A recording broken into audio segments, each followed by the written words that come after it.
The Bob Murphy Show, episode 195.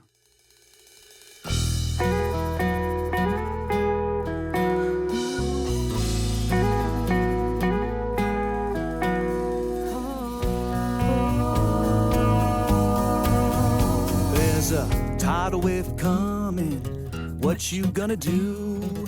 Get ready for another episode of The Bob Murphy Show, the podcast promoting free markets, free minds, and grateful souls. It's your source for commentary and interviews, conducted by a Christian and economist. Now here's your host, Bob Murphy.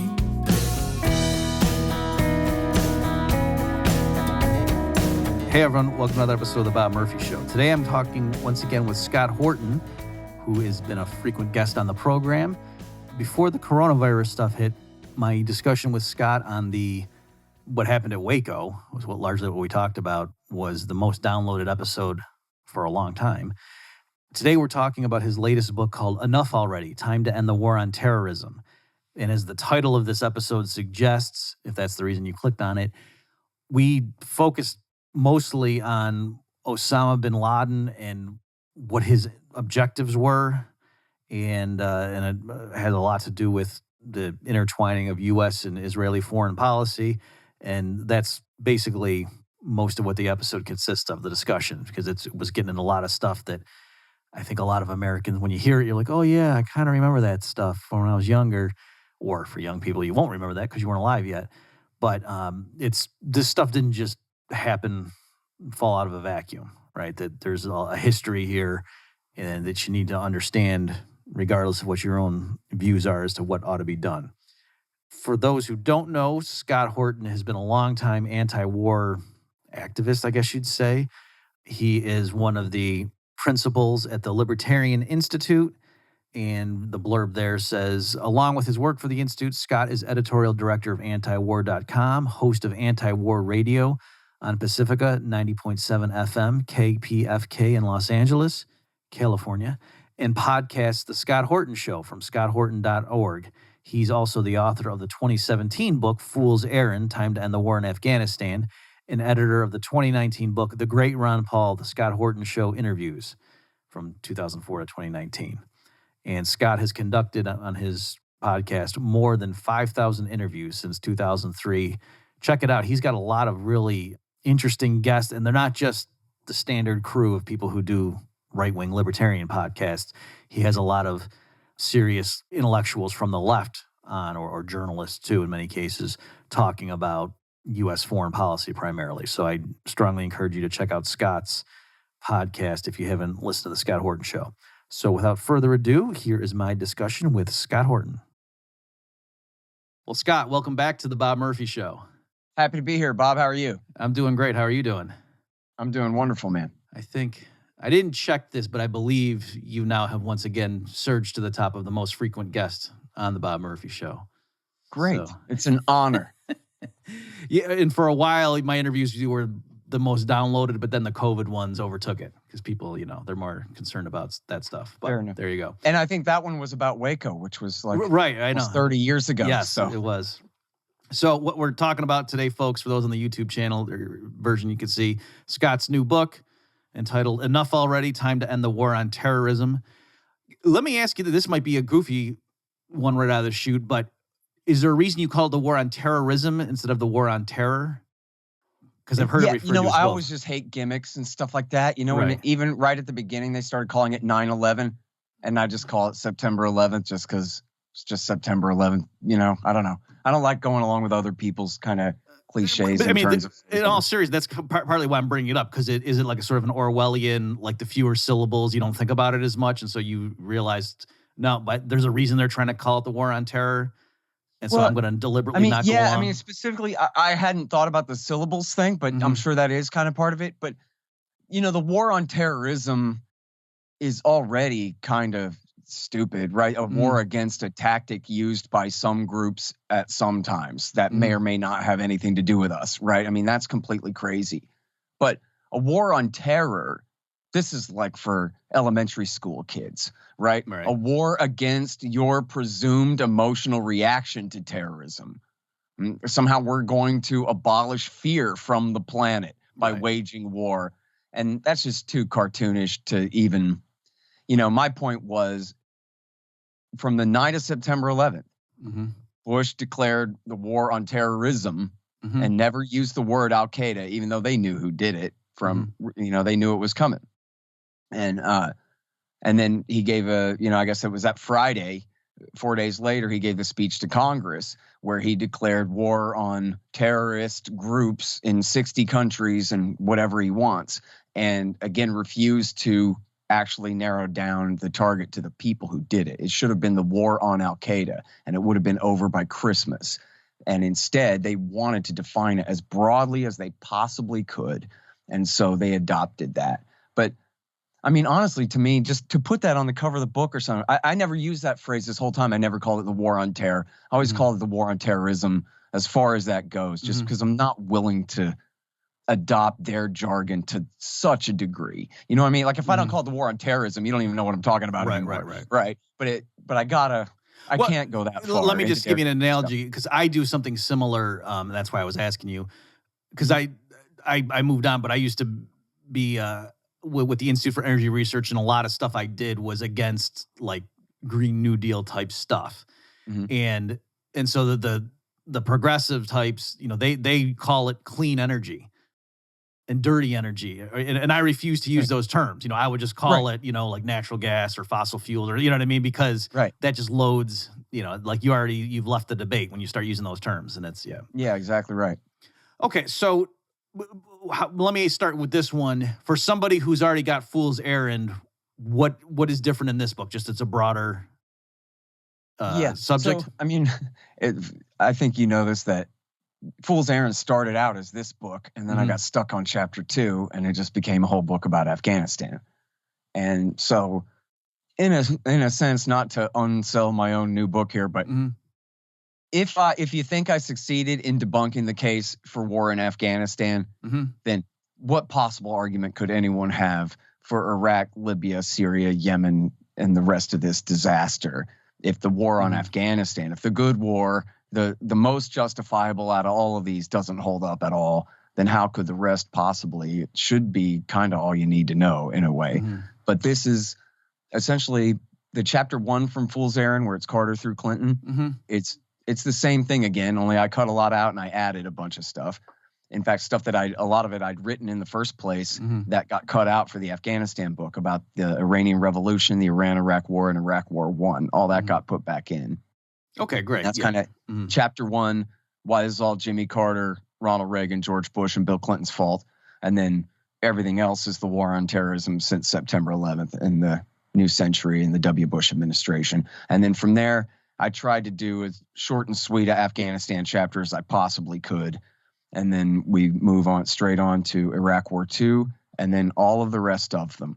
Pakistan, Somalia, Libya, Syria, Iraq War III, Yemen, and then all the wars throughout Africa as well. It's all in there. Okay. Well, what I like about this too is it's more like, for example, like Rothbard and For a New Liberty just gives a broad, you know, the libertarian take on a bunch of issues, as opposed to like a book just on privatizing education, let's say, or privatizing the roads, which, you know, those could be books of them. So that's what I like, that, you know, the first, your other book was just Afghanistan and with all the detail, and this is a more, you know, chapter by chapter, different things for people who there's want even a little Russia and China in there too. Yeah.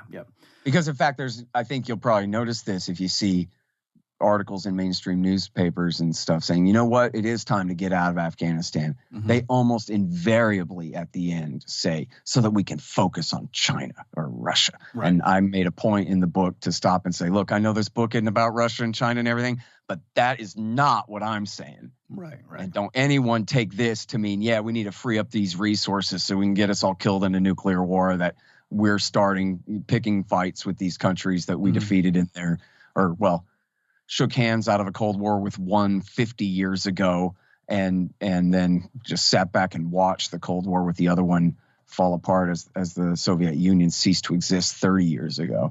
And to think we're going to end the war on terrorism just so we can get back into that, just to sell some battleships and long-range bombers, but not for any other good reason, is really shameful and horrible. So I made sure to put a little chapter in there just to make sure nobody gets me wrong on that, you know?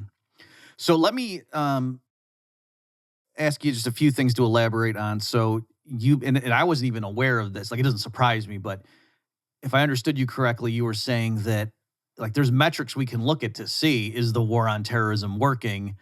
And I don't want to put words in your mouth, maybe you can give more specifics, but were you saying like according to the State Department's own accounting system that terrorist incidents around the world are higher after 9/11 than before? Do I have that right? Absolutely. Yeah, and they're not at their peak now. I mean, the Bush years and early Obama years, I guess, were probably the worst of it.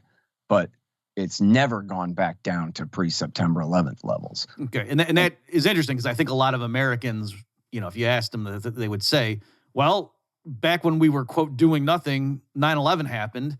And then since we had, the TSA and all the stuff we're doing overseas, and there's not another 9/11. So there you go, Scott. They're keeping us safe. What are you talking about? So, yeah. Well, I mean, on the surface, I guess that kind of looks right. But of course, they could have stopped September 11th easily if they'd been trying. And I mean, not even on the conspiratorial level of a deliberate blind eye turned or anything like that, but on the absolute Occam's razor explanation. The CIA, the FBI, and the NSA all absolutely hated each other and refused to share information with each other because they're all a bunch of meathead cops. They don't care about anything but themselves. And so, especially the FBI, apparently, I don't know, all of them. And so, even though they knew, and for that matter, the neocons were insistent on, we got to go to Baghdad.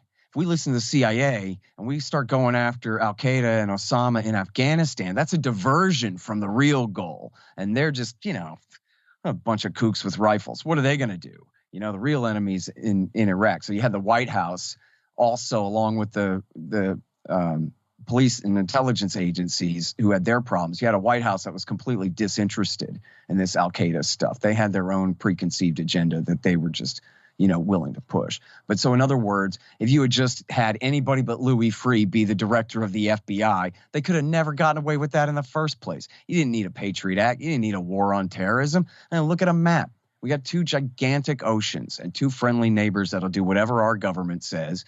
And all over the world now, the security that's kept Al-Qaeda terrorists or any, copycats like them from coming into the country. I mean, there are people who are already here who have done attacks, who have been like won over. But as far as like real Al-Qaeda guys, like the guys that did the September 11th attack getting into the country, what's kept them out is all the other governments in the world keeping those people off of airplanes headed toward North America. It's the other countries in the world that our country relies on to enforce that security. Same thing for inspecting shipments leaving their ports to come toward ours.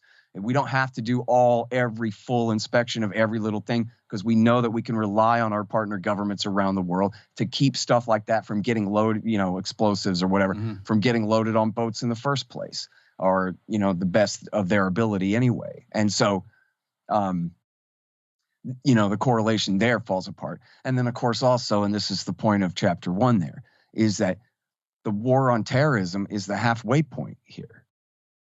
It's the American project of dominance around the world, and in this case, especially in the Middle East, that has caused the terrorist attacks against us.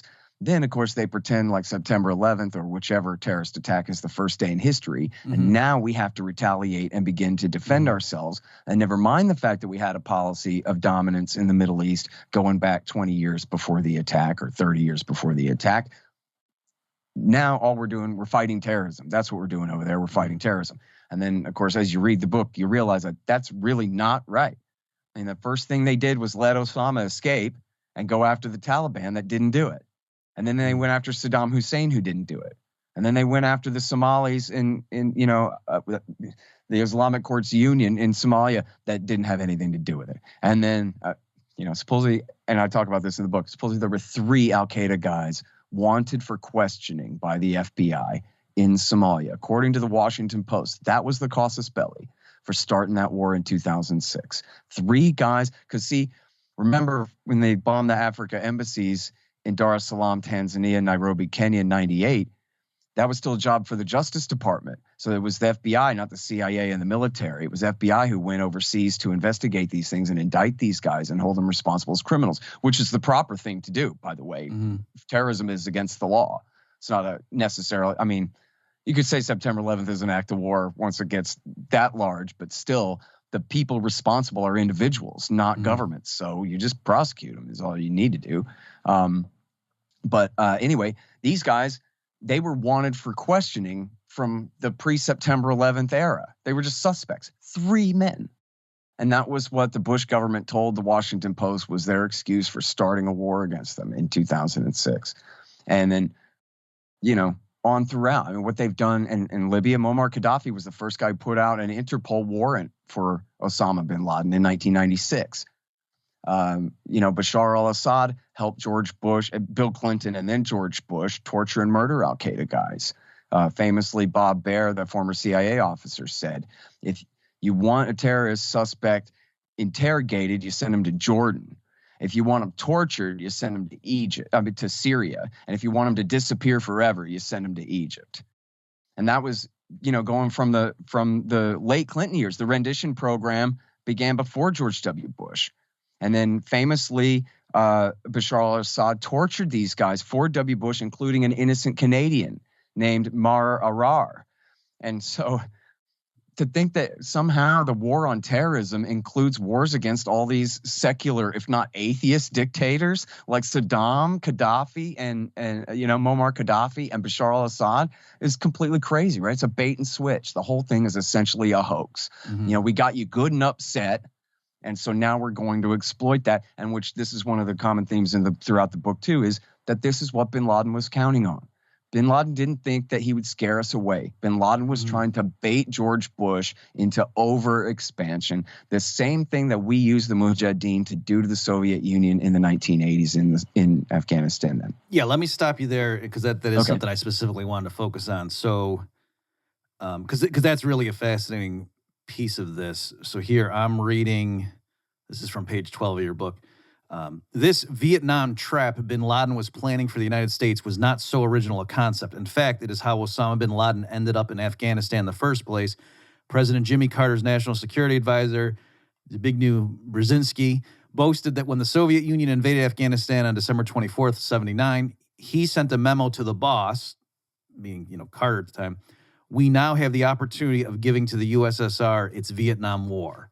So just to make sure, so when bin Laden was there in so originally bin Laden was our buddy. And Kinda. So it's like this. Go back to the 70s.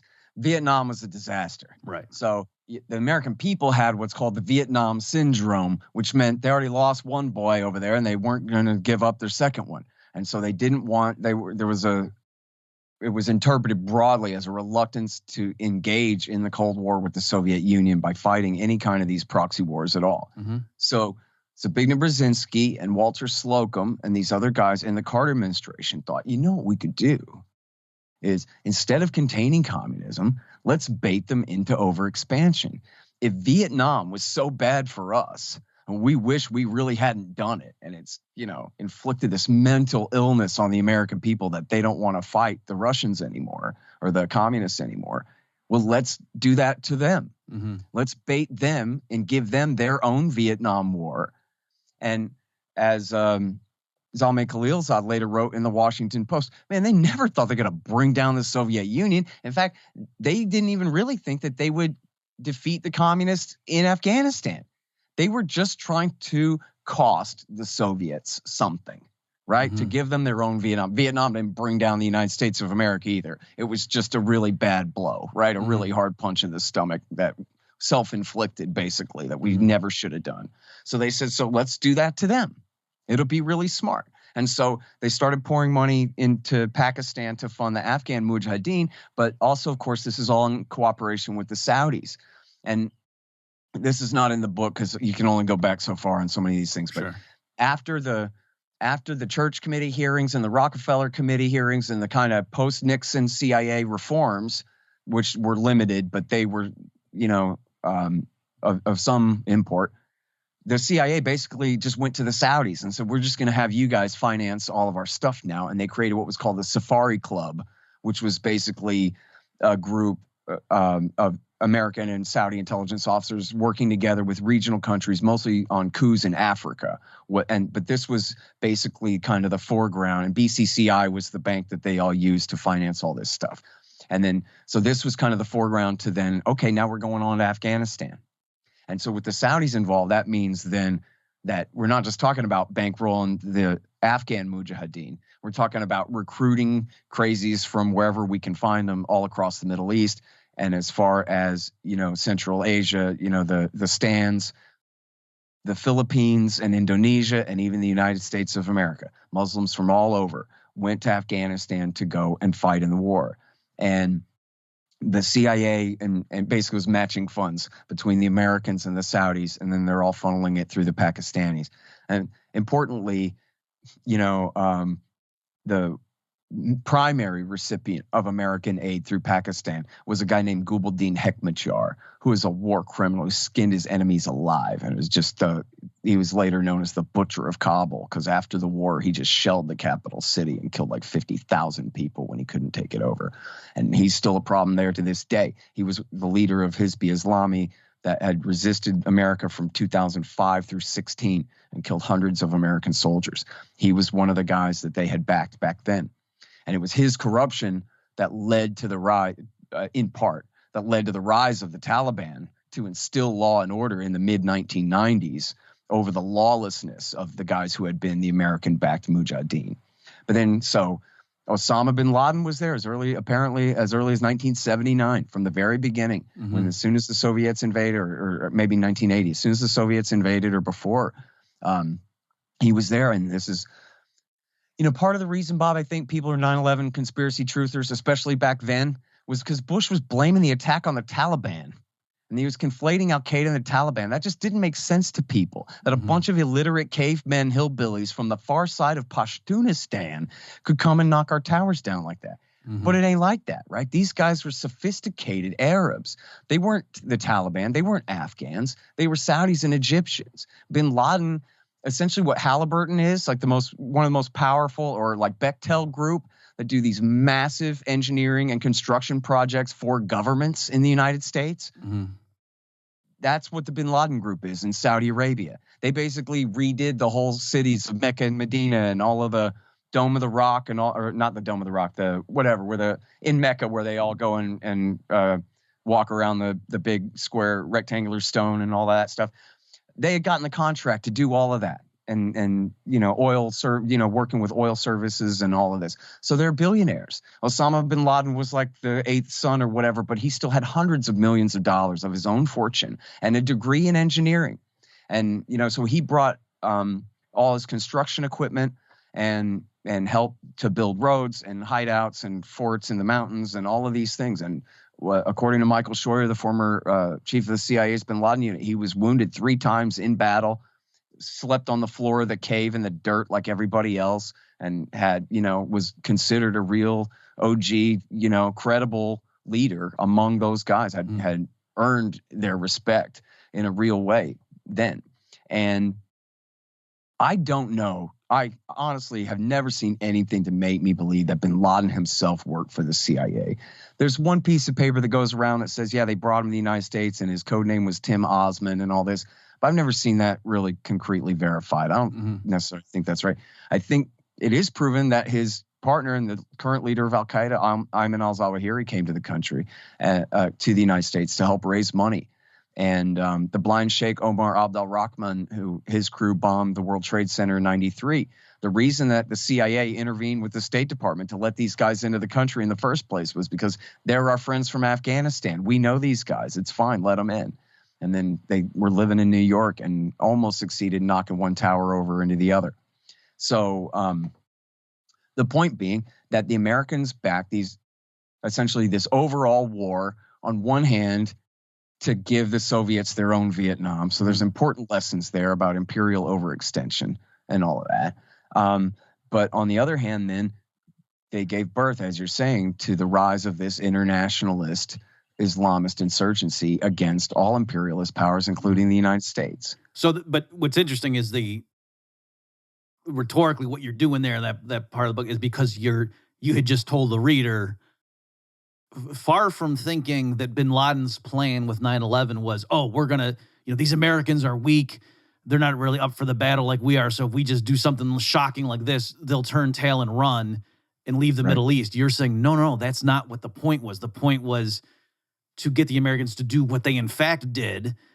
And it's not a crazy theory on his part. And you can't poo-poo it and say, oh, come on, that doesn't make sense, because that was the theory that U.S. intelligence officials were using when it was the Soviets going into Afghanistan. That's right. So you can't dismiss that theory as being nutty. The idea that you could... And we're doing it to ourselves again. Right. I mean, if tricking the Soviets into invading Afghanistan is a good way to hurt the Soviets, well, what does it mean when we invade Afghanistan and do the same thing as them? Right. And in fact, they recognize this early on. They're like, you see what bin Laden's trying to do is he's trying to get us bogged down and bleed to bankruptcy. And this played into the Rumsfeldian argument that no, we want to be light, fast, special operations forces and air power, kill whoever we want to kill and then go. We don't want to get bogged down. And he would invoke this truth as part of his argument. They want to bog us down. But the State Department and the rest were like, nah, we got to change the regime and redo the whole country. And they, of course, they wanted to define the enemy as broadly as they could. But as far as the motive of the attack itself, well, the strategy behind the attack, first of all, the motive was American intervention in the Middle East, especially bases in Saudi to blockade and bomb Iraq after Iraq War I, all through the 1990s.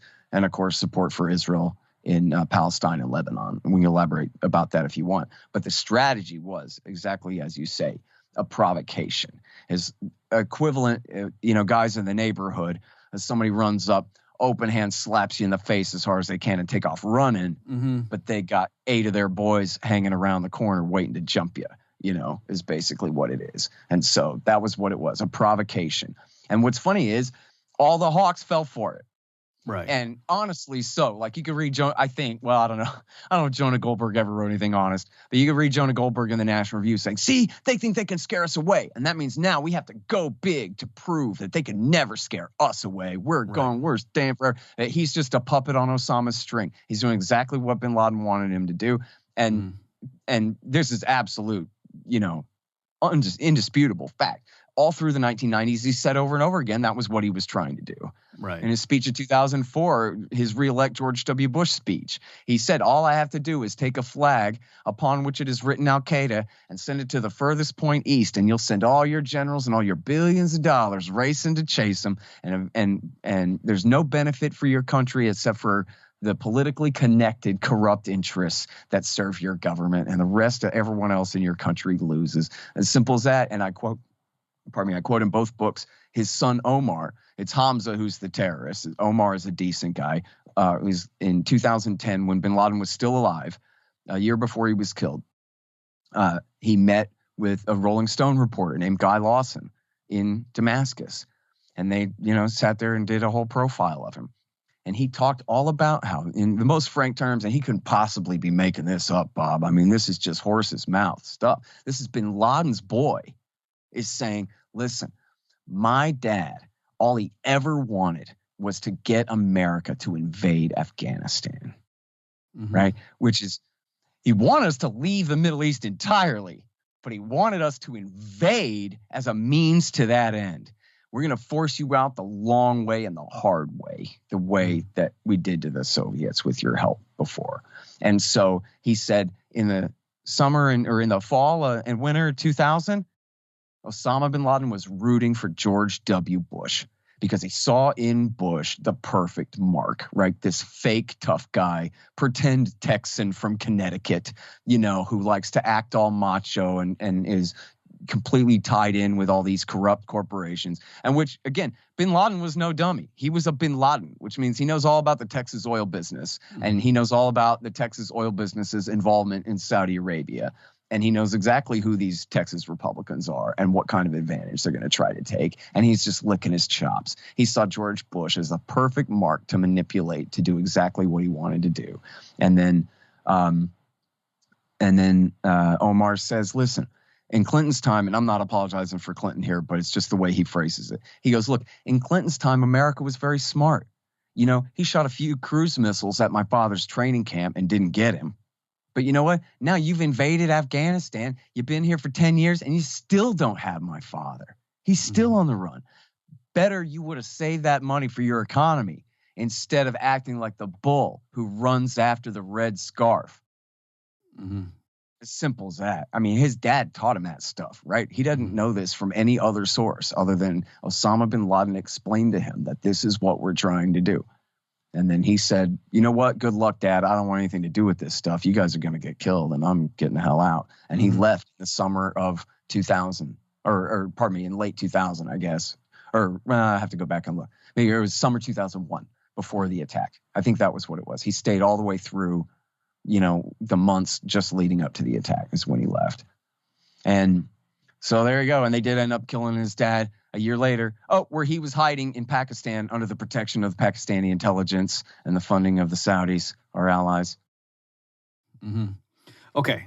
I want to spend some more time on this because I don't know if I've ever read this.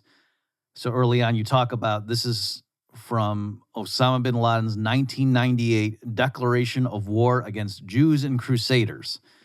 So you probably wouldn't get that published as a letter to the editor of the New York Times with that title. But let me just read this, and then because it is, like you say, it's rarely do we, would Americans even encounter like what's this guy's motivation besides just we're minding our own business, and he just comes along and hates freedom apparently in bicameral legislatures.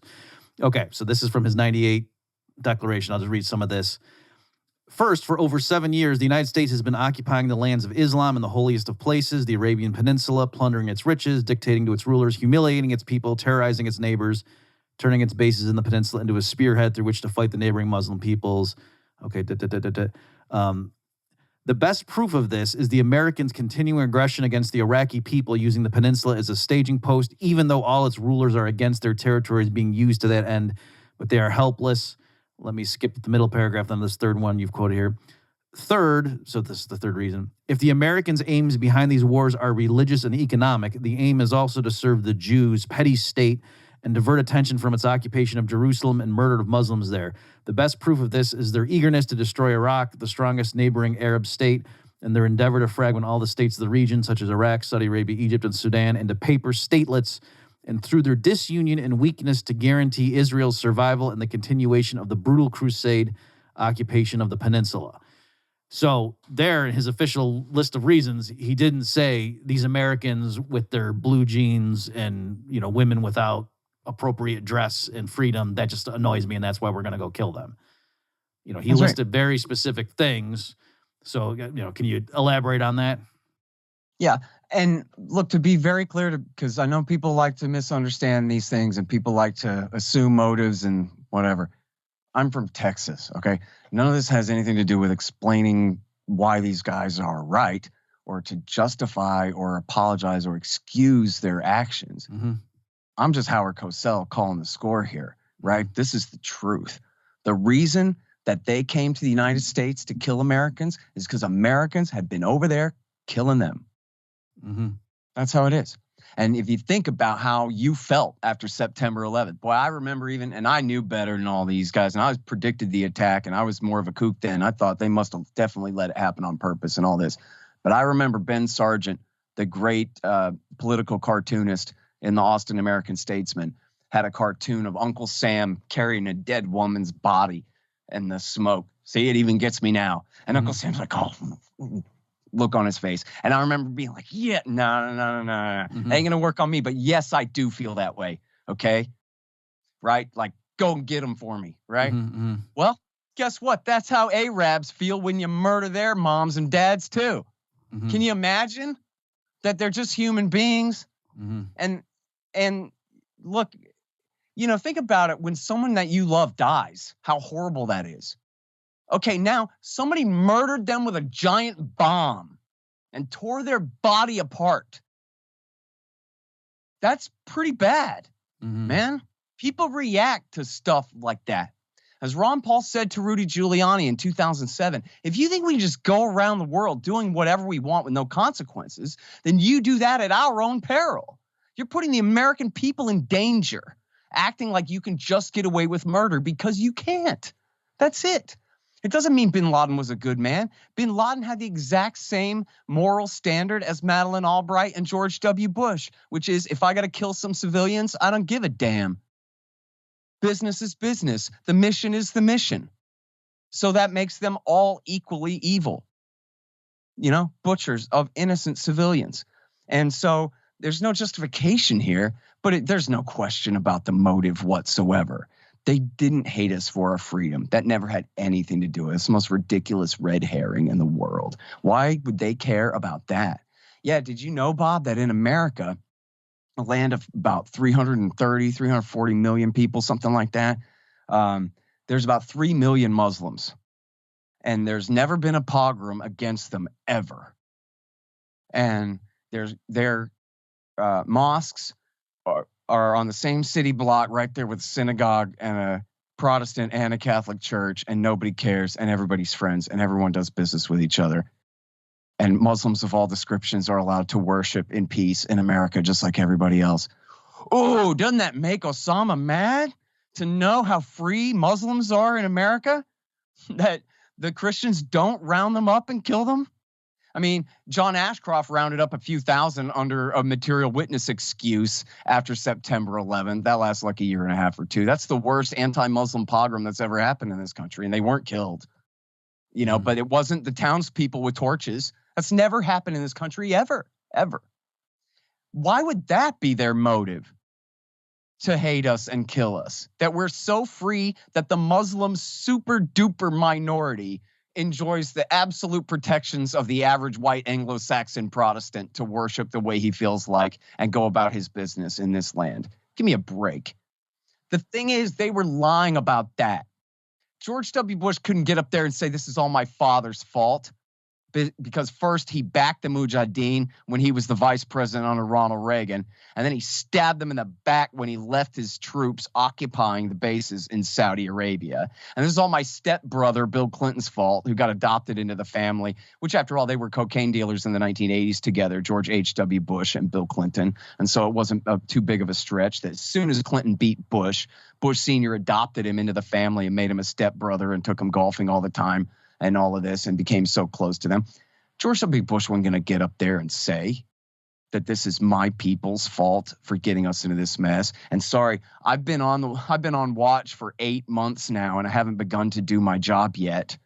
Mm-hmm. So instead, I'll just pretend the devil did it, and he did it because he's a nihilist and because he's evil and because he hates you and your mom. And in fact, the more you love your mom, the more he hates you, man. And that's why, boy, oh boy, you better give us one of your sons, so we can go and fight them over there so that they don't have to fight them over here.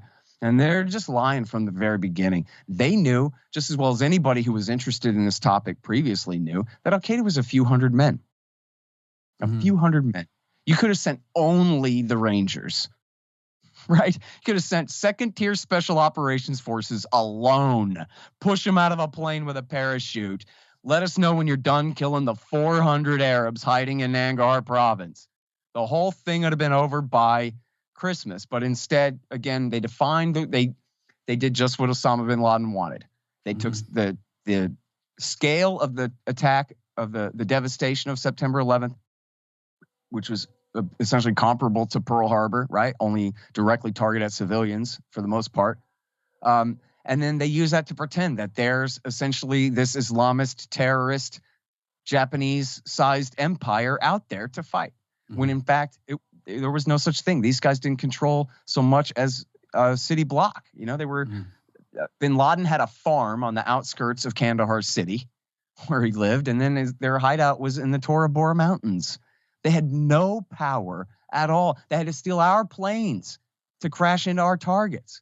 And they had to recruit Egyptian engineering students studying in Hamburg, Germany to do it. Otherwise, they wouldn't have been able to even reach out and touch us at all. Right. So let me, there was two elements of that manifesto or whatever that is that I just read, so I want to focus. So what the first thing is, he said,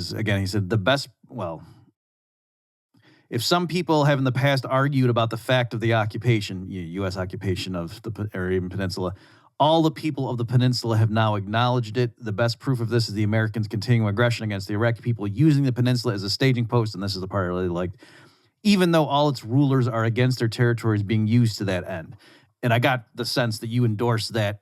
So, in other words, even though on paper, and if you ask, the Clinton administration and the Bush administration officials, like, oh, the fact that we're using certain air bases and stuff over there to do things, those countries must be okay with it. They're cool with it.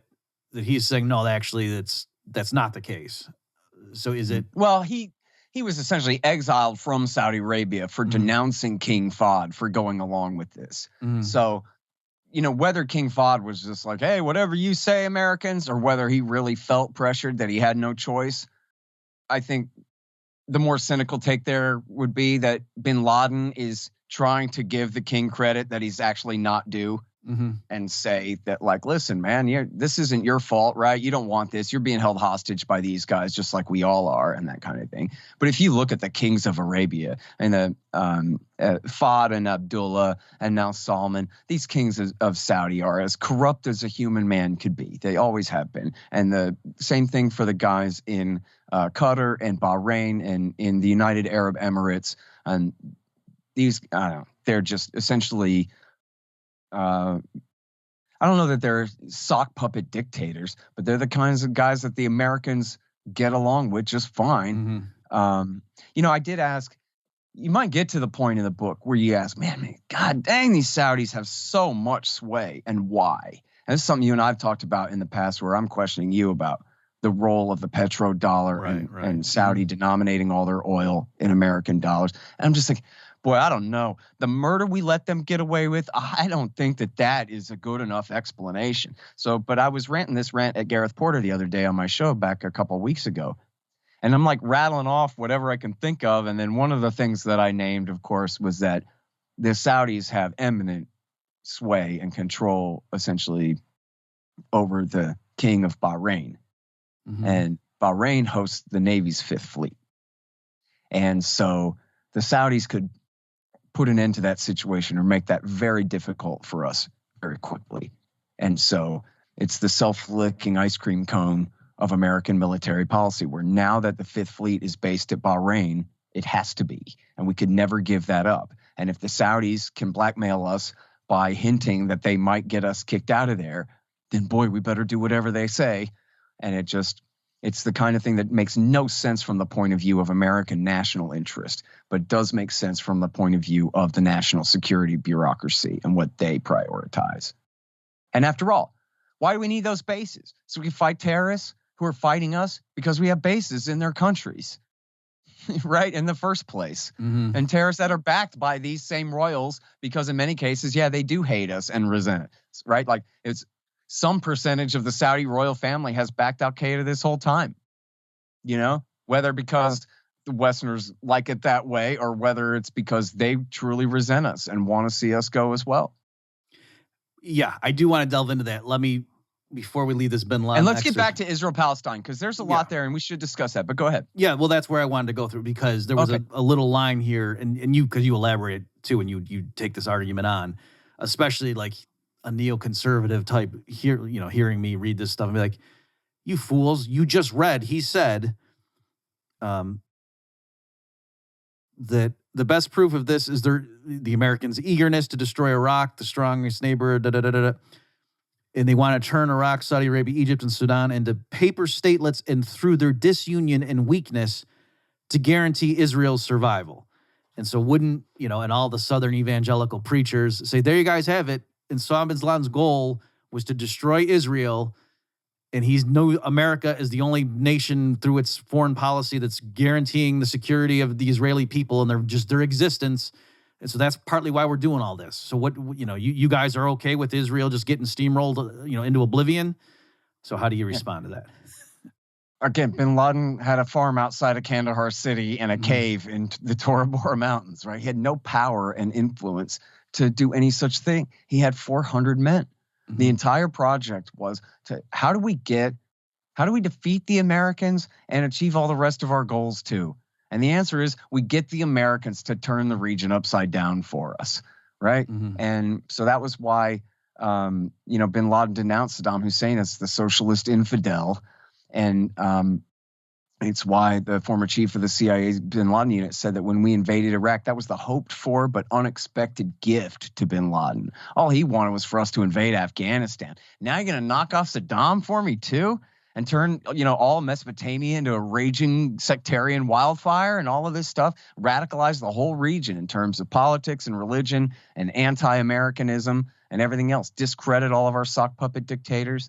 I quote John Miller. I'll get back to Israel specifically in a second, but I quote John Miller from ABC News, who interviewed bin Laden in 98.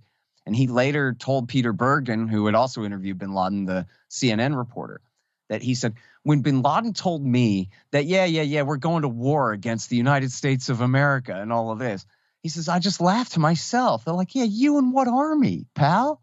Mm-hmm. But then the joke was, it's the American army. That's what army. That's what he's going to use to destroy America. He's going to get the USA to do the same stupid thing the USSR did, which was overextend itself, and bring itself down, make itself so weak that it can no longer, stand in the way of their goals. How are they supposed to wage a revolution in Saudi when, first of all, they only got 400 men, and second of all, the Saudis are backed by the Americans? How are they supposed to create a caliphate in Western Iraq when Saddam Hussein is there? And when the Americans will come and bomb it right off the face of the earth if they try it. So we got to get rid of the Americans first by bogging them down, bleeding them to bankruptcy, and forcing them out. Only then can we have our way. But just think about what was the status quo in 2001. The guy had a farm in the outskirts of Kandahar and a cave in Tora Bora. You look at the map of the rest of the region, it's all carved up by nation states, these violent monopolies on force that, us libertarians are always denouncing. Where are you going to put your caliphate? How in the world is somebody like bin Laden or Zawahiri supposed to wage a successful revolution in any of these countries in the year 2001 or 2 or 3? There's no way he possibly could. Now there are more of these guys than ever before, and they are, truly dangerous to some. And the ultimate culmination of it, of course, is the Islamic State caliphate that was created in eastern Syria and western Iraq, which we'll get to, later in the discussion, I'm sure. But this is like bin Laden's craziest dream come true. That guy Baghdadi up there on the balcony declaring the caliphate, that might as well have been bin Laden himself declaring ultimate victory over the United States of America, at least for a little while, before they came and actually proved bin Laden right, that you can't create your caliphate until the Americans are really gone. Or else they'll just come back and bomb it, bomb it off the face of the earth again. But now, as far as what he characterizes as the Zionist motivations behind American foreign policy in the region, much of that is correct. And I think it's almost certain that in that statement that you cite there, that he's referring to either one, the Oded Yanan plan from 1981, or possibly even just the clean break strategy that was written by David Wormser and Richard Pearl and Douglas Feith. Really, Wormser and Pearl, I think, were the ringleaders in 1996. And so the Oded Yanan plan is crazy. Like, you should read it. It's actually kind of funny because it's written in 1981, and it's this Israeli strategist saying, oh my God, the free world's dead. The Soviet Union's going to take over the whole world. All of mankind is going to be enslaved in totalitarian communism. And so Israel is going to, end up divorced from all of our European and American allies and will be helpless. And so what we have to do is we have to wage this campaign. I mean, it's completely paranoid crazy. When you read like the premise of the thing, it's like, God, this guy's a madman. And then, so what we have to do is we have to smash all of the Arab states into as many tiny pieces as we possibly can, reduce them all to warring tribes so that they're essentially a bunch of kooks waving AK-47s in the air out in the desert somewhere, and unable to really organize as an effective state army that could oppose them in any way, and to guarantee Israeli regional hegemony. It's all in there. Now, the clean break strategy, in a clean break and coping with crumbling states, you can find somewhat kind of oblique sort of references in there. So hang on, this was something written by Clinton administration officials with the clean break strategy? No. So this is good question. No, these are the neoconservatives out of power during the Clinton years. Okay. This is like people at a think tank or something? Okay, yeah. Okay. Yeah. Okay, so the clean break strategy was actually written for Benjamin Netanyahu when he was coming in to be the prime minister of Israel for the first time in 1996. And part of it is essentially an argument for neoliberalism. We're too socialist. We need to get rid of all these socialist programs and, revitalize the economy and that kind of stuff that you and I could like half agree with, right? Conservative economics in the place of socialist ones, but not really libertarian stuff. Right. But anyway, but makes sense from their point of view, right? These are reformed leftists who'd become Reaganites. And so then essentially it's like this. And everybody, if you start getting lost, pull up a map and look at what we're talking about here, okay?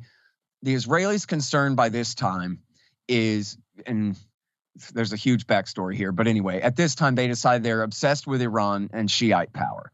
And so if you look at the map, the Iranian alliance system, such as it is a fairly weak one, but it's Iran, and then it's Bashar al-Assad, the dictator of Damascus, Syria, and then Hezbollah in southern Lebanon, which is started out as a militia essentially in resistance to the Israeli occupation in the 1980s, and yes, used terrorist tactics against them, but is now sort of a mini Shiite state, but is in a coalition with the ruling Christian parties and is part of the official democratic government of Lebanon, which is recognized and respected by the U.S.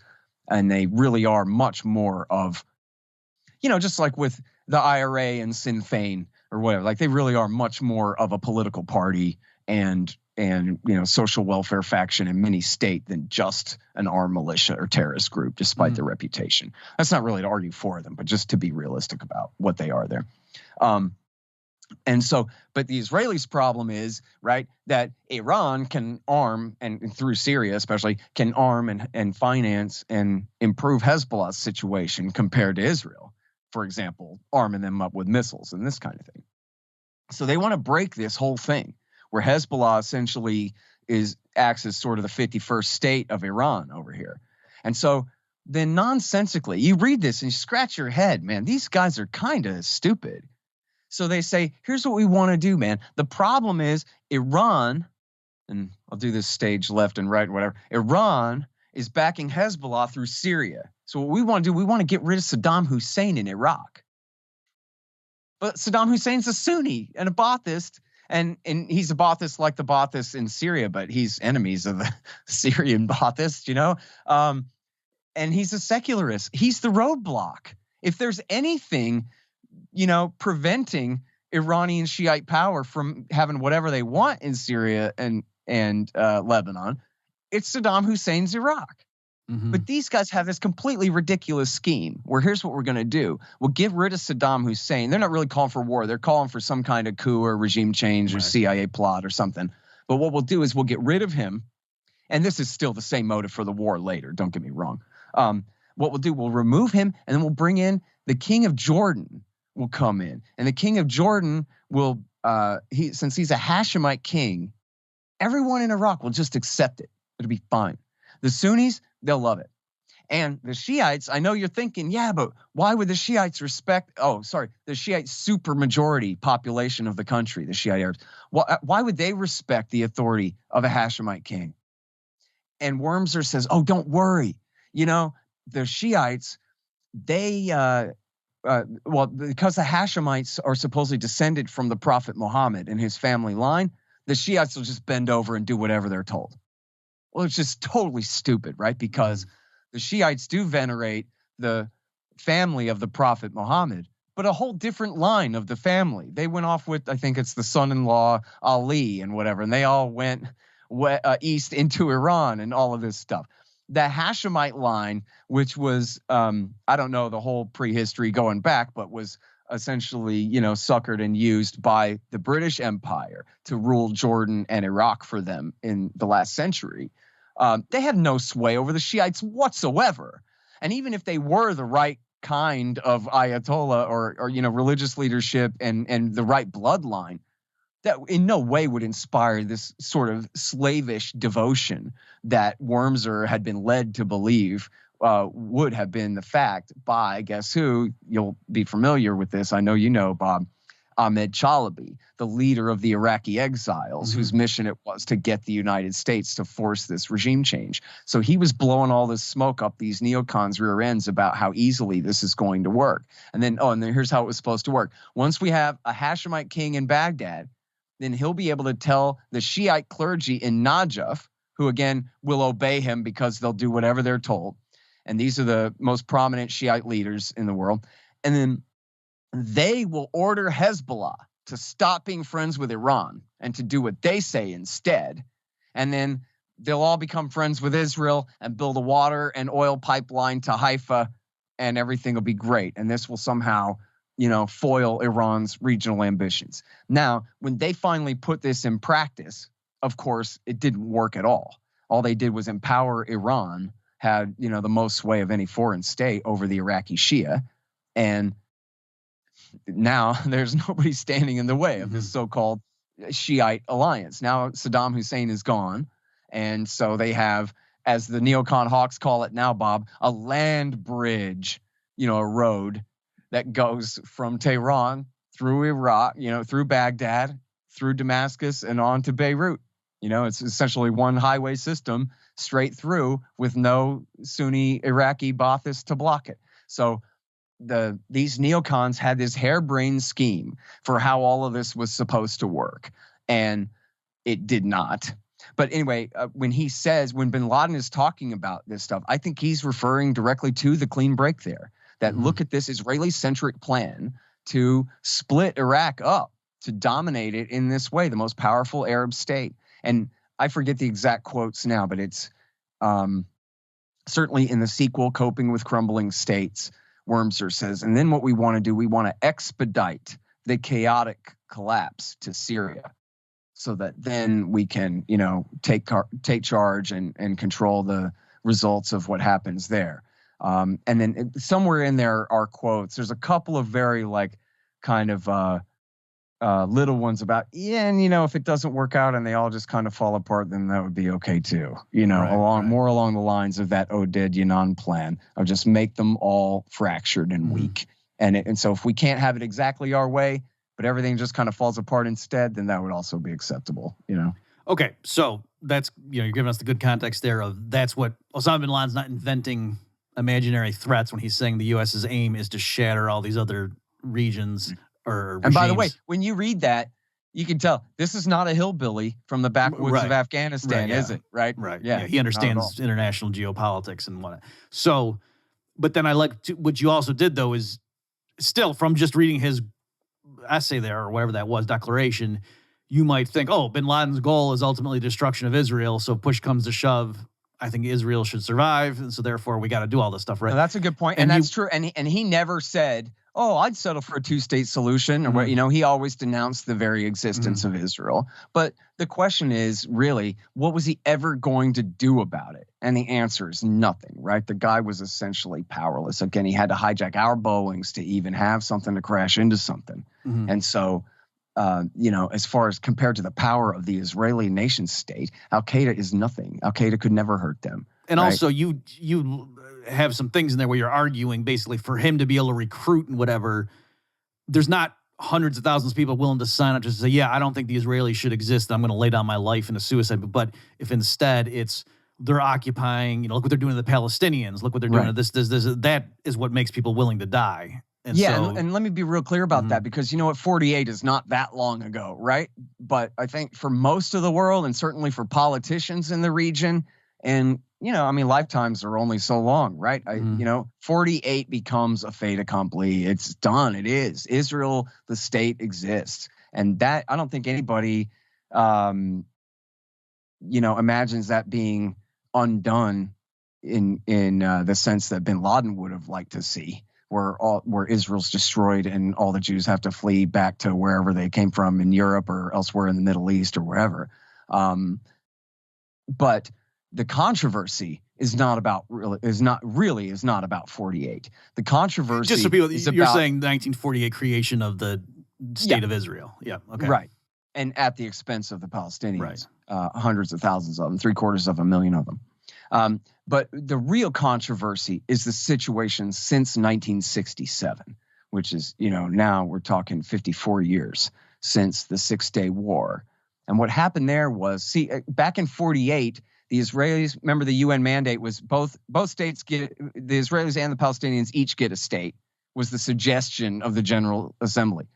But the Israelis made a secret deal with the King of Jordan that you take the West Bank and rule the West Bank, and then we'll just fight the Syrians and the Egyptians.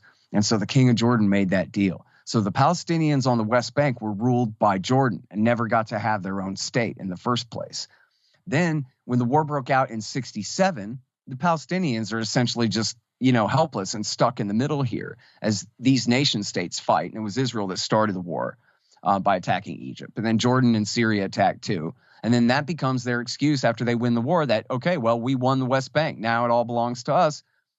Although that's all illegal under international law, right? Since World War II and the United Nations Charter, which America essentially foisted on the world, you're not allowed to do that. If you occupy territory, it's only temporary under, whatever situation. You're not allowed to move your civilians into it. You're not allowed to expand your borders by force. That's the entire doctrine of the so-called American-led world order that all this is in the name of in the first place. Mm-hmm. And yet what the Israelis started to do is move colonists into the West Bank. They want that land. They do not want to have peace and stability and security by letting the Palestinians have an independent state and put the controversy to rest. That's not the West Bank. That's Judea and Sumeria. And the people who live there, they're just going to have to go sooner or later, one day or another. So since the end of the Bush years and beginning of Bill Clinton, they promised under Oslo, this Madrid and then Oslo, that we're going to have this peace process means that at the end we'll have a two-state solution where the Palestinians will finally have a state in the West Bank and the Gaza Strip, and the Israelis will have to withdraw. But see, that was always a lie. They never meant it. The peace process was always meant to essentially just be a red herring, while the Israelis establish facts on the ground, is what they call it, meaning expanding settlements, building apartment complexes on every hilltop in the West Bank that they can, and essentially separating the different Palestinian communities from each other by having Jewish-only roads and Israeli settlements, carving the place up like South Africa, what they called Bantustans in South Africa, where, like counties, but they're all disconnected from each other. So you have no way of uniting politically or working together or doing anything. And they live essentially in a totalitarian state. They live under military occupation, and not just like martial law. If you think of Joe Biden declaring martial law in America, this is occupation law, foreign occupation law. This is the law that ruled the American army in Baghdad, is the law that rules the Israeli army on the West Bank, so essentially it's no law at all. It's a totalitarian state. They have no civil liberties, no civil rights under the rule of law that the Israeli government is bound to respect whatsoever. They literally, kidnap little children out of their beds at 4:00 in the morning in the middle of the night, like the Soviet NKVD or the Nazi Gestapo. And then they haul them into court, into a military administrative court where they don't even speak the language, and throw them in the hole. It's absolutely just disgusting. It's one of the worst tyrannies on the planet. And America's responsible for every little bit of it through our financial support, military support, and our diplomatic cover that we provide for the Israelis in all the international institutions. And so when it comes to al-Qaeda terrorism against the United States, when bin Laden is denouncing the situation that the Palestinians live in, and then at the time in the 1990s, also talking heavily in that same piece that you quote there, he talks about the Qana massacre during Operation Grapes of Wrath in southern Lebanon. And this was Shimon Peres launched this war.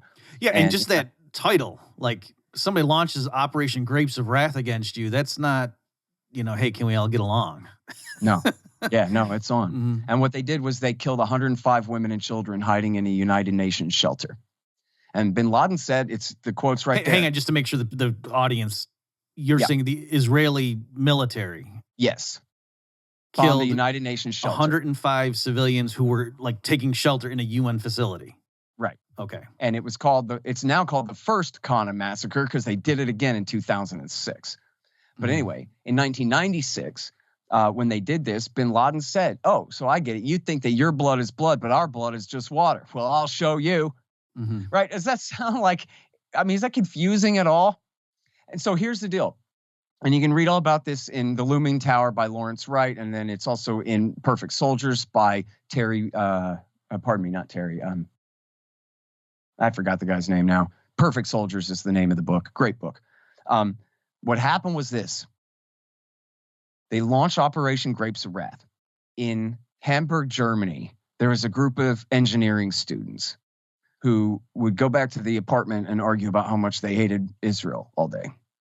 And on the day that they launched Operation Grapes of Wrath, So Muhammad what Atta, year is this? Just 96. okay.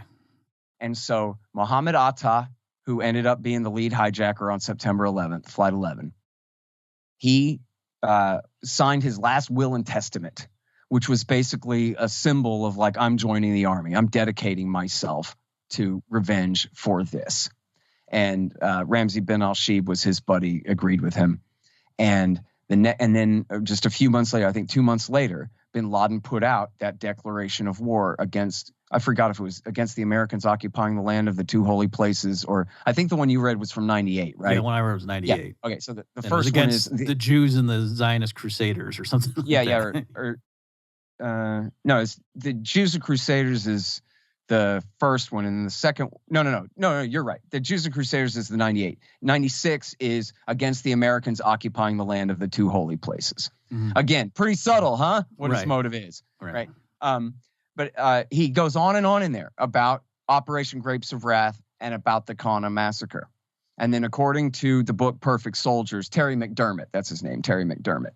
According to that book, Muhammad Atta and Ramzi bin al-Shibh, they read bin Laden's declaration of war against America and especially saw all of his focus on what Israel had been doing in Lebanon. Mm-hmm. And by the way, they're killing Shiites here. These are radical, Sunni Islamists, but they're taking the side. They're like, in this sense, they're like just acting as Arab nationalists and are considering the Shia part of their same ummah, the larger Muslim community.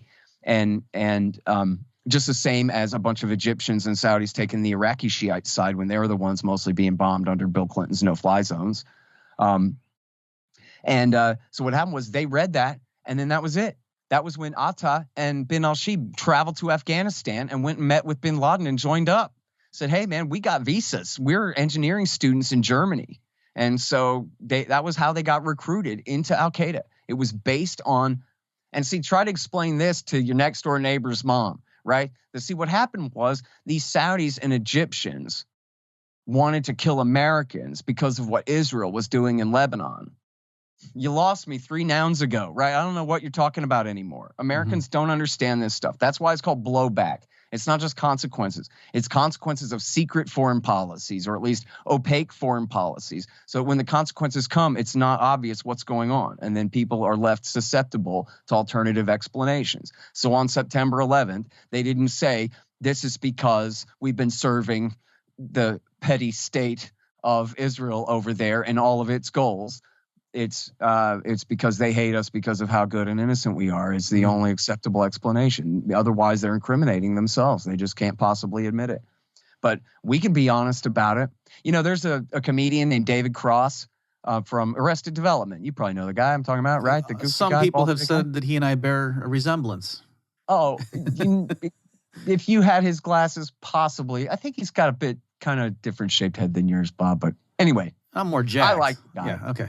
I recently saw him get into it with my boy Dave Smith, and it was bad because Dave Smith was standing for free speech, and he wasn't. And I thought, you know what? I was reminded immediately that I remember some free speech by David Cross that could have gotten him banned and canceled if our banned and canceled situation now was in effect back in 2002.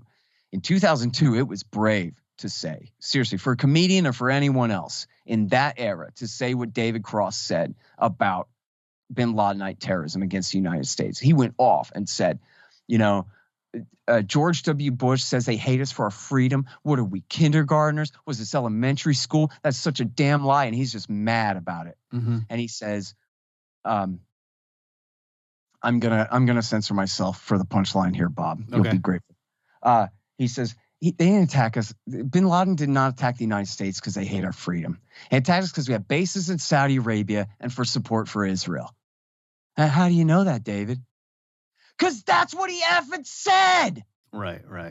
That's what he said he was doing. He hated us for our bases in Saudi and our support for Israel. Freedom. Shut up. Get out of my face with that, Right. At the time, though, that was like, whoa, are you sure people can handle a heavy truth like this? Right. There could have possibly been anything our government did to get us in trouble with these guys, You entertainers just hate America so much. Yeah. Yeah, exactly. Yeah. Okay, let me maybe this, why don't we bring this, give you a chance to address this. I can imagine some people hearing this and being like, yeah, Scott, you're right. People are people, especially military and governments. They do bad things. And if we just look at the list of crimes committed by the Israeli government, it's going to be a long list. But, there kind of was a context. There was a reason the UN formed the Israeli state in 1948 because some stuff had happened in Germany and da-da-da-da-da. And basically, if you're telling me, Scott, it's coming down to a war of religions and it's, the Muslims are going to war against the Jews, and what are we Christians in America supposed to do? We're going to stand with the Jews. Give me a break. What would you say? That's hilarious. I mean, look, the King Fahd told FDR, well, give them the best part of Germany. What are you giving them Palestine? The Palestinians didn't do the Holocaust. Look, the theory here, Bob, as I think you understand it, as your audience understands, and this is almost as true now as it was then. I mean, I guess I'd have to concede it was worse then. But the idea here really is these are a bunch of sand and words.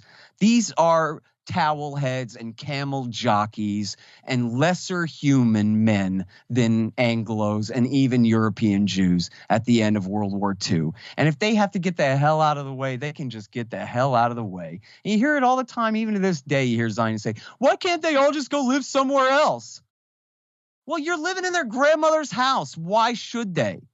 They should go live out in the deserts of Western Iraq. They should be pushed to have to live in Jordan so that a bunch of people from Germany and Russia and Lithuania and New York City can come and live on their land. How is that okay? And this is why they lied, right? This is why they pretended and said, well, it's a land without people for a people without land. But that wasn't true. It was a land without people after they ethnically cleansed 750,000 Muslims and Christians out of their homes, which is like the population of all of Austin, Texas, at bayonet point and at rape point, at massacre point. And then it was a conspiracy theory. It was a crazy conspiracy theory, Bob, that there was such a thing as Palestinians. The great American journalist Eric Margulies, his mother was she was like this brave, independent feminist woman, went over there after World War II and interviewed all the kings and sultans and potentates and was like a really big deal of a journalist over there. And when she came home, they threatened to kill her and they threatened to kill little baby Eric Margulies because she dared to tell the truth that there was such a thing as the Palestinians, and they were living in these hovels and refugee camps in the West Bank after 250,000 of them had been purged from their land, and now they were living in refugee camps all over the region. This is a secret. This was top secret, and if you said it, then you were an anti-Semitic conspiracy theorist. That Palestinians even existed, Bob, that there was even such a thing, that these people had to get out of the way. And then for the people who knew that it was true, who cares? The European Jews, they're whiter. And especially after what Christendom had just done to them, supposedly, then they get to have this land. But it's just totally not fair. That's like, you beat me up in a fight. So then as compensation, I get to steal your next door neighbor's house and live in it, or his car or whatever. It doesn't make sense. It doesn't hold together at all. It never did. And the Zionist project, they thought, well, maybe we'll move to Madagascar, or maybe we'll move to Argentina. The guys who founded Zionism didn't even believe in God. They were atheist communists. So to say like Menachem Begin is the savior meant to bring Jews back to Palestine and all that, that wasn't the ticket. That wasn't the excuse at the time. The excuse, I'm sorry, I said Begin, but I meant to say Ben Gurion. That's what I meant to say. And they used to joke about that. In fact, you got to read Sheldon Richman, and you got to read Sheldon Richman's book, Coming to Palestine, and you got to interview him about it. It's so good, man. And Sheldon is just the best of us. And he talks all about how American religious Jews and American Reformed Jews were all against the Zionist project and all said that it was wrong and that it would, cause all these problems and lead to American problems in the Middle East and lead to accusations of divided loyalties among American Jews here and all of these things that all have come to pass, and And it's just completely unjustified. And by the way, as far as like, oh, well, we're the Christians, we have to go protect the Jews. Hi, I'm sorry. Let me introduce you to the history of the world. It's always been the Christians against the Jews and the Muslims. And it was the Muslims who protected the Jews up until the end of World War II. Okay? The whole time. When the Christians kicked all of the Muslims out of Spain, guess who went with them? The Jews. They all and they were safe to flee to Palestine. Guess what? A land without people. Yeah, who would have thought the eastern seaboard of the Mediterranean was never settled by human men, huh? Somehow, even though we all know that that's where the Bible comes from thousands of years ago. But anyway, that's where they all went when they were kicked out of Spain. It was always the Christians versus the Muslims and the Jews. So now say, oh yeah, no, the role of Christians in the world is all we're trying to do is protect the Israeli Jews from the hordes of these barbarian Muslims coming after them to kill them and push them into the sea. It's such a lie. In fact, I forget the guy's name now, Bob, but the whole talking point that they want to push all the Jews into the sea, that was an Israeli Mossad agent in Egypt who made that up, who was pretending to be an anti-Zionist, but worked for the Israeli government. He's the one who coined that phrase in the first place. Yeah, we're going to push all you Jews into the sea. It was a false flag threat in the first place. Meanwhile, check out a map. Egypt is run by loyal slaves of the United States of America, okay? They had a popular democratic revolution. America and the military dictatorship canceled it in a year and a half, okay? In Jordan, the sock puppet king is the Israelis' loyal servant. In Hezbollah, in southern Lebanon, Hezbollah has the power to keep Israel out, but they don't have the power to invade. They could launch a rocket volley and get blasted off the face of the earth in response, but they don't have the infantry to invade into northern Israel. And if they try, they wouldn't make it very far. And then, of course, Syria is helpless. The Israelis have been bombing the Syrians virtually every day for almost 10 years now, 9 years now. Through the whole Syria war, every time they think Iran is shipping some weapons to Hezbollah, they bomb them, and including in the capital city there, with no response from Syria this entire time at all, because they're helpless. They can't do a thing about it. Israel's the nuclear hegemon. They're surrounded by weak and friendly states. The idea that there are these rabid hordes of Muslims who are all coming to push all the white European Jewish Israelis into the sea is just silly propaganda for fools and fools' moms to just believe because they saw it on the TV. If you actually look at the map, this whole scenario does exist, but you got to zoom in. It's the people of the Gaza Strip who are being threatened with being pushed into the sea. It's the people of the Gaza Strip who are this tiny little besieged prison state that's surrounded by overwhelmingly powerful enemies that they are helpless to resist in every way, which in fact, and who they carpet bomb, who the Israelis, massacre every once in a while. I'm surprised actually that Netanyahu finally toned this down. But in the Obama years, he launched 3 major wars against the people of Gaza who are absolutely helpless to resist. And they are the ones who are actually living that ridiculous propaganda fantasy of poor little helpless besieged Israel over there. They are by far the most powerful state in the region by orders of magnitude, 50, 100 times over. Okay, good. I wanted to get your response to that. I only got you for about 12 minutes or so here.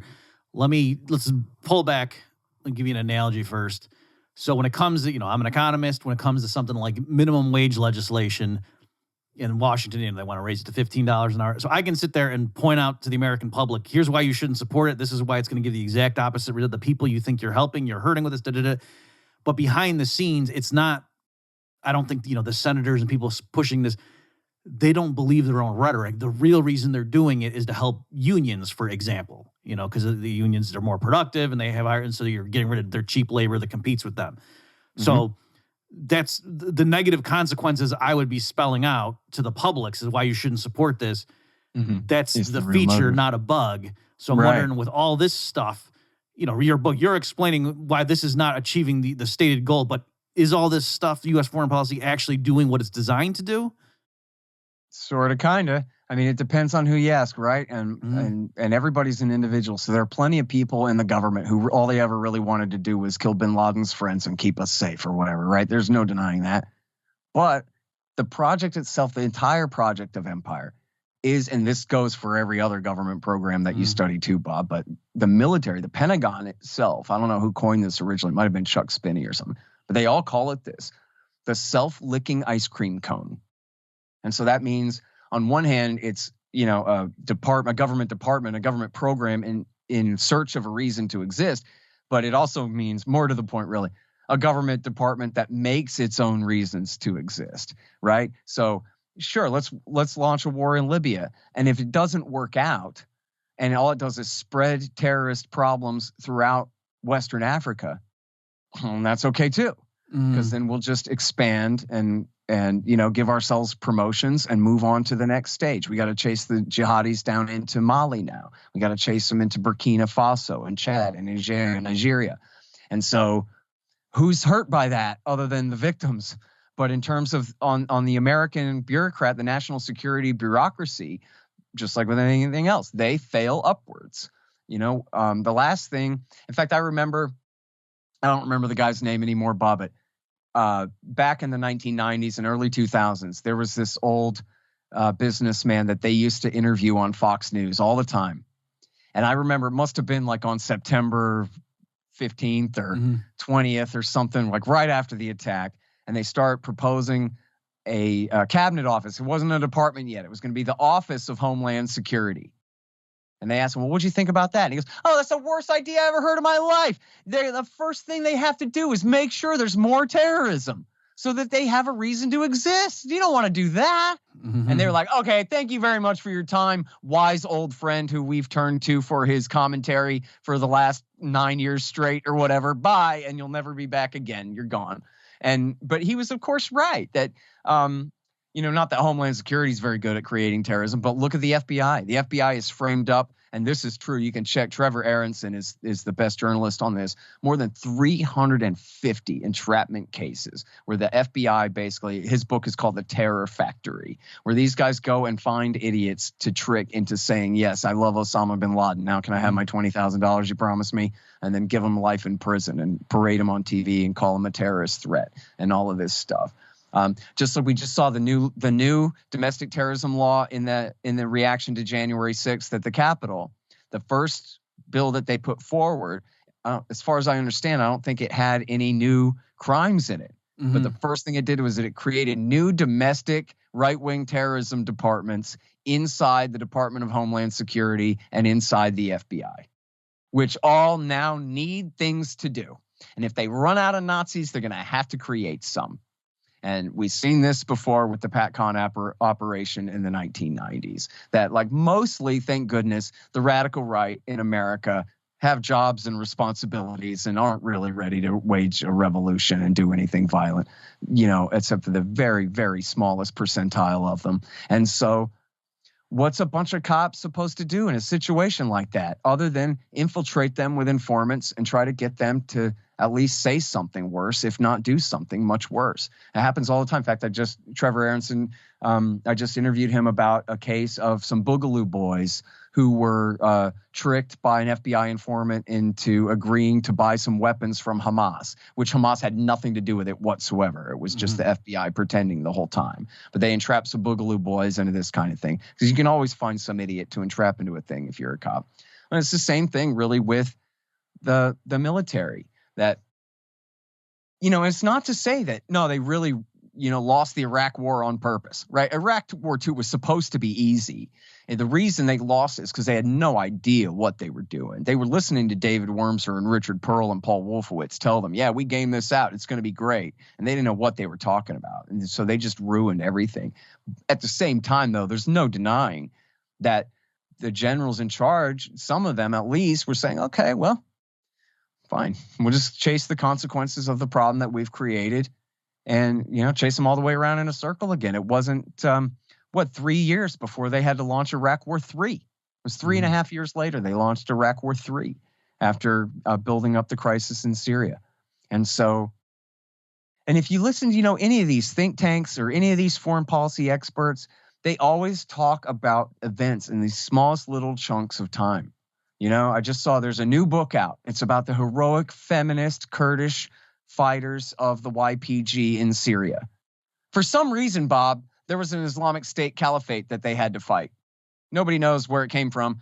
Nobody can explain to you why Al-Qaeda in Iraq from Iraq War II was virtually dead and gone by 2009. And yet all of a sudden within just a couple of years, they have an entire Islamic State caliphate in eastern Syria and western Iraq. Now, of course, you read my book, you see why this is all George Bush and Barack Obama's fault. But according to this book, what a bunch of heroic feminist, Bookchinist, YPG Kurdish fighters who bravely, no lie, bravely fought these Islamic State madmen, war criminals, But so we can just write a whole book about that and how much we owe the Kurds and all these things without ever admitting how it got to be this way at all, without ever saying, even today, even you hear good libertarians say, ISIS would have never happened if it wasn't for Bush's war in Iraq.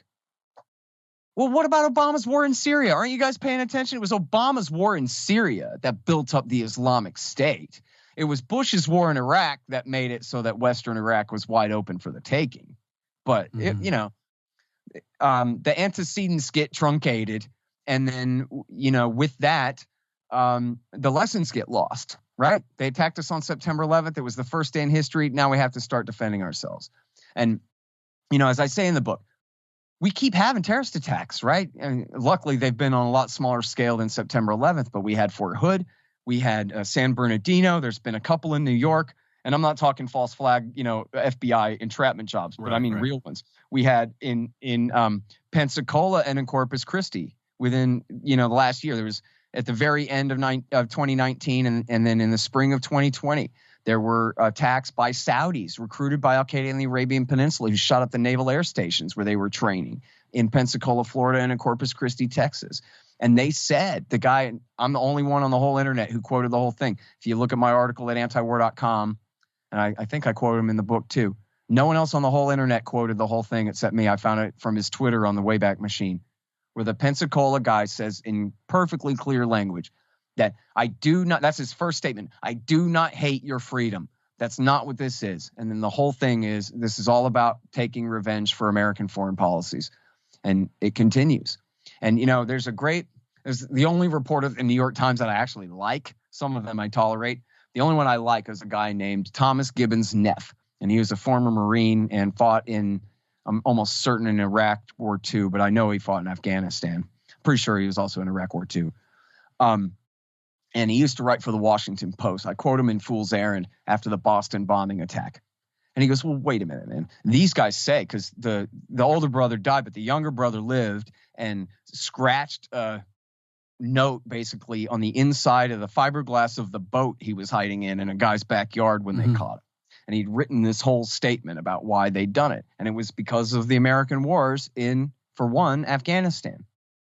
And Thomas Gibbons Neff wrote this really thoughtful thing for the Washington Post where he goes, I'm over here in Afghanistan acting, I don't think these were his exact words, but this is an army phrase, acting as a bullet sponge, right? I'm over here, I thought, because by attracting all the bad guys and the terrorists to me, I'll sacrifice myself. I'll risk my life to take the fight to them here, far away from my family and from my homeland. But now I'm reading the paper and it says that the Boston bombing attack was inspired by the war I'm fighting in Afghanistan. So that kind of makes the whole thing moot, doesn't it? What am I doing over here? I thought I was fighting against terrorism, but now I'm provoking it. The logic has fallen apart. And there's been quite a few of these, and some of them could have been really bad. The Times Square attack, that bomb luckily failed to detonate, but that could have killed many, many civilians. The San Bernardino massacre and the Omar Mateen and the massacre in the Pulse nightclub in Orlando, that was an absolute horror show. So, it wasn't as bad as September 11th, but it could have been really bad. That's the one too, right? Where originally they tried to cast that as like some guy who just hated gay people. Oh man, let me tell you. Can you tell a little bit about that? Yeah. So what happened was this was a gay nightclub, Pulse nightclub in Orlando where he attacked. And they spun it that this guy was a repressed homosexual himself, and his horrible, evil, backwards barbarian religion condemned him for being gay. So even though he loved men, he couldn't admit it to himself. And he had all this internal repression and oppression. Then one day he snapped and he went and murdered a bunch of gay men at a nightclub. Oh, man, that's such a lie. None of it was true. None of it. He wasn't gay at all. And we only found all of this out when they were so bold as to try to put his wife on trial. And she was acquitted. But it all came out in her trial that all of this was a lie. There was no repressed homosexual tendency whatsoever had anything to do with this. The only reason he hit that nightclub, Bob, was because he went and I guess he researched Disney World, and he decided there was too much security there. He'd never get past the first gates and whatever. And so he decided that he just Googled nightclub and Pulse. Right. My understanding is he didn't even realize it was a gay nightclub. He just thought it was a nightclub. That's exactly right. It was the first nightclub that came up on the list, and he went in there and he killed him. And then, by the way, this is a whole other separate, it's a smaller scandal in a way, but it is really important that there were heroic cops that ran right in there to try to save the day. And the guy had cornered himself in the bathroom with a bunch of hostages by that time. And these cops were ready to risk their life. And they're walking over piles of dead bodies. And they're ready to risk their life to kick open the door of the bathroom and die in a shootout with this guy if they have to get him. And then their bosses called them back. You have to get out of there. You're not allowed to proceed. Get out. And then they just sat out there for hours like cowards and did nothing while people are bleeding out and dying by the dozens in there. And then finally, they used a battering ram to knock a hole in the wall of the bathroom. And all the people started coming out of the wall. And then the cops just started massacring everyone as the innocent civilians tried to escape. The Orlando PD just started waxing people, like at least 10 of them or something, as they were trying to escape. Really? I never heard that element of it. It's completely crazy. Yeah, I mean, we were watching it happen as it was going on. And by the way, so while he was locked in that bathroom, he wrote on Facebook about his motive. It was all about American foreign policy. You're killing women and children in Syria and in Iraq and Afghanistan, and this is my revenge. And of course, this is after Obama had built up the Islamic State and then launched a war against it. So this guy's like, I'm fighting for the Islamic State that you're bombing. We were friends with the Islamic State the other day, Anyway, not exactly. That's oversimplifying it. But yeah, really, it was Turkey and Saudi who built up the Islamic State. Well, they're America's sock puppet allies. They did that. The CIA coordinated the whole thing. The Qataris, the Jordanians, the Turks, the Israelis, and the Saudis all worked together to finance the jihad in Syria. And so once it built up into the Islamic State, then they had to bomb it again. And proves Zawahiri right, that you got to get rid of the Americans first. And so that was his motive. And then it wasn't until months later, I think it was like, I don't know, at least 6-8 weeks later, something like that they finally released the transcript of the 911 call. And so they had spent all this time talking about how, the Muslims hate gay people. And listen, and there was a real effect about this. Like, I think I remember Greenwald wrote about, like, there was in gay media, I don't know if it was The Advocate or whatever, but there was a lot of reaction against this. Like, geez, us gay people are so liberal and tolerant, and including of Muslims, but geez, maybe we're really making a mistake in being tolerant of Muslims because apparently they hate us and want to kill us. And it was all just bullshit. Edit that, Chris. It was all a lie. It was never true. It was all because Barack Obama was murdering women and children. As simple as that, dropping bombs on their heads from the sky. Well, just more generally, and I'm ashamed to admit this, even when I was reading your book, and you just matter-of-factly said how terrorist attacks, blowback is up, and you listed cities, including U.S. ones, and I was like, what is Scott talking about? There was no blowback here, and I realized it's because I was, listening to how the media were framing it. And like I said, like the Pulse nightclub, that was never described as, yes, well, this is what's happened because of our foreign policy. That wasn't it. It was. Hey, look at Hassan. I always forget his first name. I want to say Omar Hassan, but that's a heroic pro skateboarder. Totally different guy. Anyway, the psychiatrist, the Army major who did the massacre at Fort Hood in 2010, they called that workplace violence. They said he went postal under the stress of, the workaday pressures of his job there. Oh, really? He massacred 13 boys about to deploy to Afghanistan. They were ready to deploy to Afghanistan. They were combat soldiers.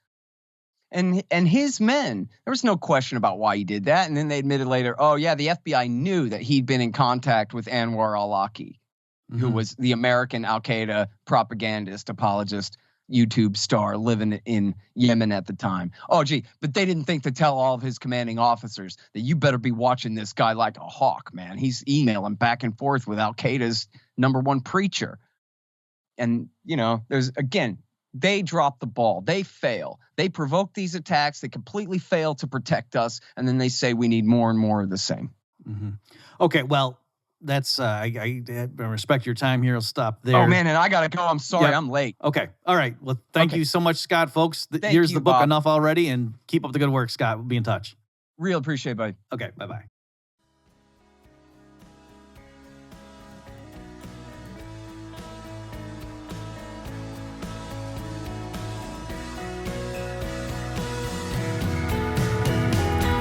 You've just experienced another episode of The Bob Murphy Show, the podcast promoting free markets, free minds, and grateful souls. For more information and to subscribe to this podcast, visit bobmurphyshow.com.